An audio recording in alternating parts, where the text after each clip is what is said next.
नमस्कार व्यूअर्स, पलकों की छाँव सीजन 2 में देखने को मिले काफ़ी ट्विस्ट एंड टर्न्स, जहां पर देखने को मिला कि अब अंशुमन पहुंच जाता है सुमन के पास, जहां पर वो चुपके से सुमन के कमरे में आ जाता है। लेकिन जैसे ही वहां पर सुमन को खाना खिलाकर जैसे ही जाने लगता है, तभी वहां पर सुमन को चक्कर आ जाता है।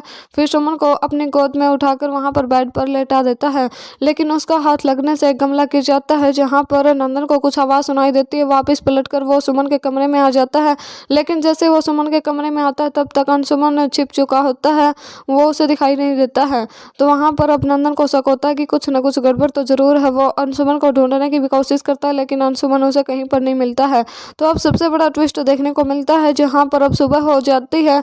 तो जैसे ही सुरभि अंशुमन को फ़ोन लगा रही होती है, तो जो रिंगटोन होती है वो सुमन के कमरे से सुनाई दे रही होती है। लेकिन जैसे ही नंदन दरवाज़ा खोलकर अंदर जाता है, तो वहाँ पर अंशुमन उसे कहीं पर भी दिखाई नहीं देता है। तो सुमन बाहर आ जाती है, तो नंदन को बहुत ज़्यादा गुस्सा आ रहा होता है। बोल देता है कि सच सच बताओ अंशुमन रात को तुम्हारे साथ तुम्हारे कमरे में था ना।